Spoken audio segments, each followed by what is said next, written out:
Yo, what's going on, guys? Chris Bonner here, Overtime Athletes, back again with my man Phil DeRue. Phil, appreciate you coming through, man. The top of the line coach when it comes to combat performance, man. I appreciate you coming in. So we're going over a couple of Brazilian Jiu-Jitsu exercises, kind of just like general strength and conditioning. One thing that we've always done that guys on my channel have always loved is like just in general striking, right? Sure. So we were talking about, you know, some of the exercises that you've been utilizing in your camps with your fighters to increase rotational power. And what I'd like to do is just kind of be able to go ahead and share them, if you would, with maybe how you progress them, some of the ones that you're choosing, maybe pick out like most like staple ones that you use in your program. Yeah, first and foremost, we like to develop isometric strength in a transverse plane. So doing things like payloft presses, planks, side planks, things like that to get the muscles strong in an isometric fashion. Then we can later on produce that in a dynamic fashion.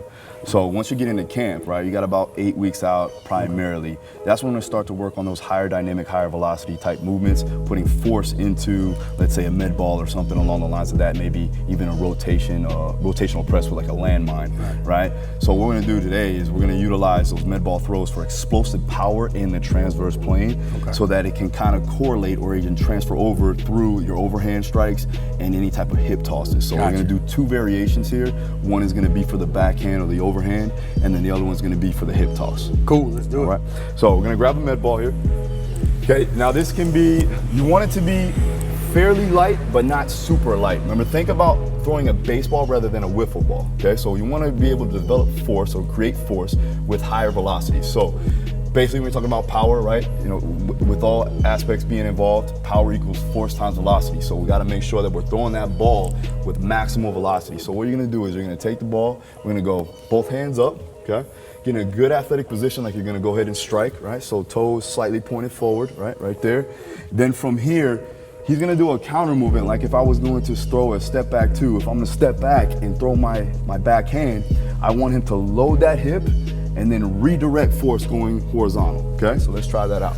So am I starting weight on the front foot? So you always wanna have equal amount of weight. Equal balance, but then shift to this hip. Shifting to the back foot, and then using the back foot, you're gonna distribute that force throughout the entire lateral chain, going into that rotation, right? You're gonna go ahead and rotate the hip through, let the hip lead, and then follow with the arm. Cool, so just to get a little bit more detailed, am I externally rotating the femur, or am I just loading this hip by shifting my weight back? So yeah, you just wanna load the hip. You don't wanna go ahead and externally rotate at all. So you wanna be here, and then we're driving through. Gotcha, right? So hips are still we're not gonna, so I get what you're saying. So we don't wanna do this to come back this way. Gotcha, right? Gotcha. You're making it efficient, but again, you're still getting a counter movement to bounce off that leg there. Gotcha. Good. Now, when you go to throw, we do want that internal rotation. So give me a little bit more of that rotation here, right? So you pivot the foot, boom, throw. Basically, you're gonna go ahead and put out the, what they call the cigarette, right? Gotcha. So put out the cigarette, boom. Okay, let's do it. Good, okay, keep your balance, right? So we still want weight on the balls of our feet here. Okay. So when you go to pivot, you're not falling back. Gotcha. Right, let's do it. Good, that's better. Now you want to be loose, right? So you're gonna start loose. Again, you want that relaxed overcome by dynamic, relaxed overcome by dynamic. So if I can be loose and then boom, bang, explode. Bang. You do this fucking really well. You know what I'm saying? Excuse my curse. You're really well. Right. So at the end of the day, we want to see that, right? If you're a relaxed fighter, that's usually when you're going to be the most explosive, right? You don't want to tense up at any time. So every time you'll see like a lot of the great strikers, look at Dustin Poirier, he's super loose when he goes to throw, and then boom, boom, he throws it fast, and he's explosive. So you want to have the ability to relax and then be dynamic. So let me ask you something. Do you close the chain down and have them just like, hey, plant your feet, or do you allow them to kind of get into their little? I let them get in their rhythm. I'll let them get in the rhythm. Now, if I'm looking at overall rate of force production, I may want them to get into a static position, because a lot of times they may be up against the fence, and you'll be in a static hold, and you'll have to be in isometric tension. Then they have to be able to relax and then contract again. Gotcha. So you need to be able to be strong and basically contract, relax, and then contract again. Gotcha. So it depends on where you're at in the fight. Gotcha. Cool.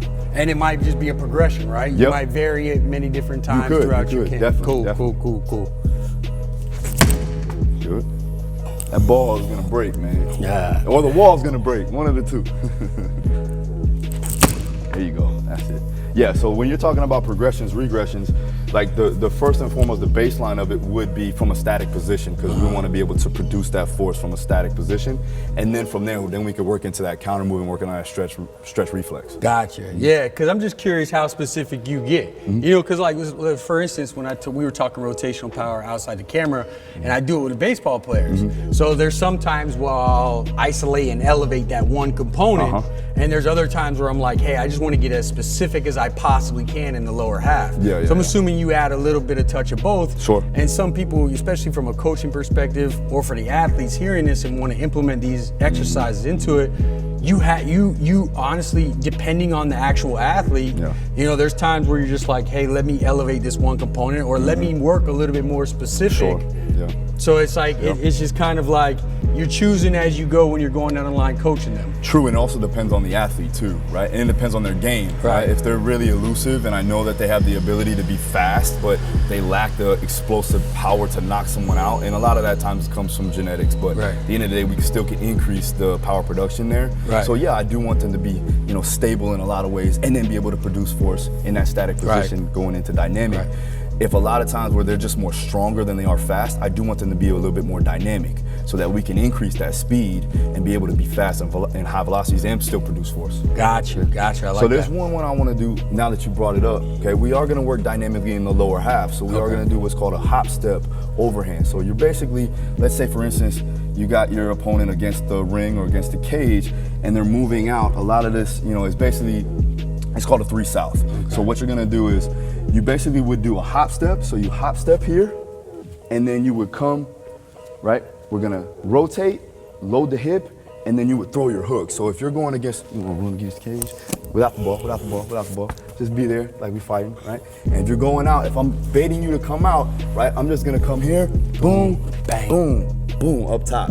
So we're gonna go ahead and recreate that a little bit, right, with the med ball. So what you're gonna do is you're just gonna take the med ball, we're gonna hold it on one side of the hip, right? And then you're gonna give me a hop step. So you're gonna go here, go ahead and rotate, and then go ahead and throw it underhand towards the wall. That makes sense? Gotcha. So when I hop step, I come, I decelerate quickly, and then explode into the wall. Now when you do it though, let's go underhand, because I do wanna simulate that underhand, so you throw your hook. So I'm bang. Right there, perfect. Coming over top.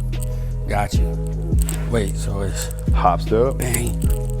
Boom. Good, now think about more of like a shuffle. Gotcha. Think about a shuffle. So I'm here, see? I'm here, boom. Bang. See that?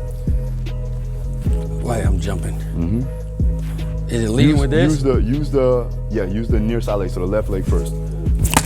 Good. Now I know a lot of times when you're talking about boxing, right, you're never supposed to bring your feet together. Now remember, this is just the technique because you want to cover distance fast. So if I go here, I'm able to cover distance as opposed to doing this, right? So I'm getting that one big step, push off, and then boom. Right. And I can see how I'm chopping it up. I'm robotic with it because I'm coming here, I'm thinking about boom, and then, and it's a little bit different with resistance, because if I think about it just with, if I think about it with just bang, and then a little bit more fluid, when you put resistance to it, you still got to decelerate coming this way. You're gonna need a little bit of strength, eccentric strength, right? Gotcha.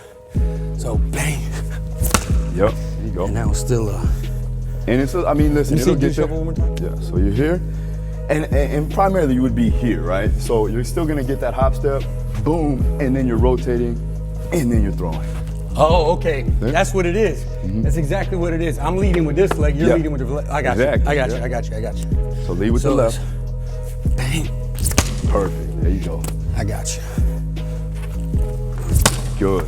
Now, this is primarily a lot what Tyson used to do, right? When he used to come in and get you on the ropes, and he would do that 3 south. So he'd get you here and make you move. And then from there, when you see you move, especially I'm southpaw and you got orthodox, they move towards the power hand, or I should say away from the power hand, then the hook's gonna come. So you can come here, boom, you bait them, hop step, boom, boom, up top. So you can throw a little bit of that relevancy into this, you know what I'm saying, as far as from a transfer perspective. At the end of the day, I mean, we talked about this too. Like you let the technique with the skill coaches, right? Yeah. You're mimicking one portion of what something they might see.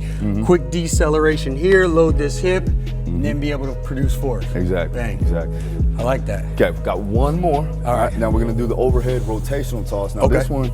this one's primarily more from a throwing perspective or a grappling situation, right? Or a wrestling situation.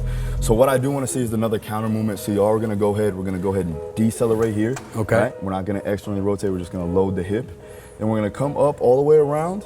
Then we're gonna go internal rotation, slam down. Gotcha. Right? So you're still gonna get that. So it's like if I get you here, right? And I wanna go for the throw, I'm gonna turn, boom, throw with the hip toss. So I'm coming overhead though. Yeah, come up all the way overhead, yeah. Gotcha. Get full rotation, So- full extension. So I want to go. Boom. Yep. Now Good. let me ask you something. Am I keeping my feet planted or my rear heel planted, or am I twisting it like we said, internal rotation? Gotcha. Yeah, you do want to get that twist. One, to keep your knee safe. And two, to finish out through the entire movement. Gotcha. So Down, load the hip. Oh, good. A little bit more lower body into it, right? Okay. Instead of just coming down and using your lats, I still want, let's dip down, boom, boom. over that. emphasize. Yep. Gotcha. All right. Good. Okay, let's load the hip. All right. I know you want to be fast, but also let's be semi-technical. Gotcha. Good. There you go. And load the hip. Perfect. There you go. And obviously both sides. Yep. Yeah. There it is. So those Cool. are my main three, and then Okay. I'll go into obviously, straight throws and things like that. But for Gotcha. rotation, this is my go-to. Gotcha. Thank you so much, man. Nah, bro. Appreciate you. Absolutely. If you guys are interested in the Fight Ready program, something that we created, Yep. bestseller. Yep. Check that out down below. Appreciate you guys watching. I'll see you guys next time.